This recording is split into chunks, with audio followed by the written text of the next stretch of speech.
Okay, hello. Thank you. Okay, I'm Brynna. I'm Chase's sister. For those of you who I haven't gotten a chance to meet, I thought being the person here who has maybe known Chase the longest, it was my responsibility to give you all some anecdotal evidence into who Chase is to be as a person. So with great power comes great responsibility, I think. Now, while I do not know much of anything about marriage, I do know a lot about behavior analysis. So, the way this is going to go is I'm going to provide you all with 3 qualities of Chase that I have observed from his behavior throughout his life, and then I will follow it up with some anecdotal evidence to support my analysis. Okay? Yeah. This is my, yeah. Okay, so everybody's good? Okay. So the first thing about Chase is he's very generous. I remember when I was 17, you were about 15 years old, we had access to our parents' 1994 Ford Taurus, Bud, I'm looking at you, that we could have access to on occasion. Now there were times that Chase and I would want to go to Rockford, which is Rockford, Illinois, for those of you who know, it's about 20 to 30 minutes from our parents' house. We would go there to get coffee, go see friends. Now it takes about a quarter tank of gas to get from Poplar Grove to Rockford and back. So we knew that we would need about $5 to put into the gas tank so we could get there. So Chase was so generous with his time and his money, finding quarters, nickels from the couch cushions, the piggy bank, whatever it was, that we could have $5 worth of change to bring to the cashier to prepay for pump number 6. And whenever I was too embarrassed to do that myself, Chase would do it for me. And I would stand there and then wait for the click so I could start pumping the gas. And I have a really distinct memory of Chase when you were 12 years old.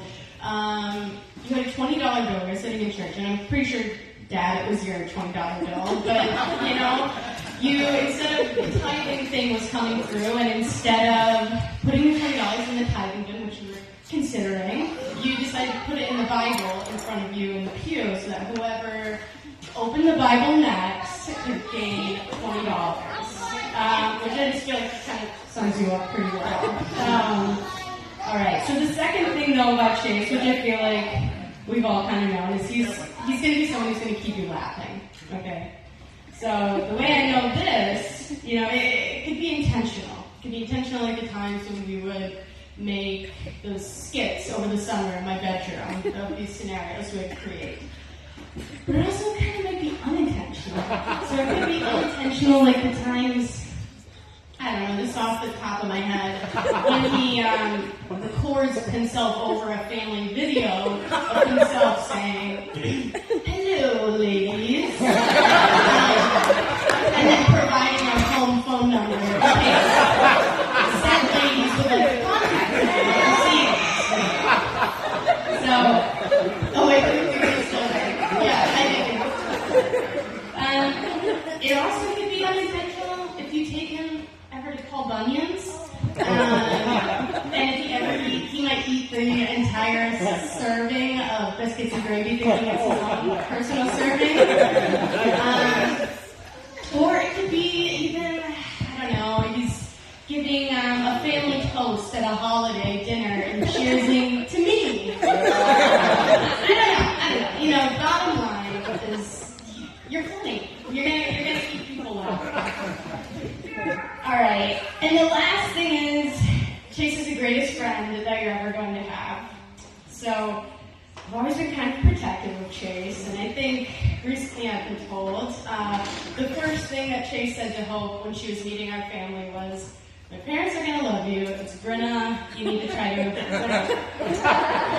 And just in case it wasn't clear, you won me over pretty much immediately. Let me see, where did I go? I got distracted here. Okay, here we go.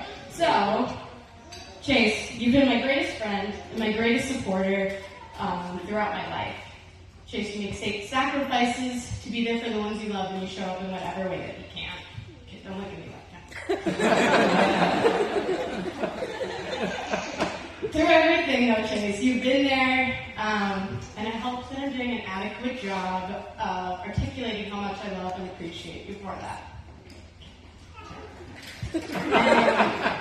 Now, Hope, I've always wanted a sister, always, and I'm really excited to have one.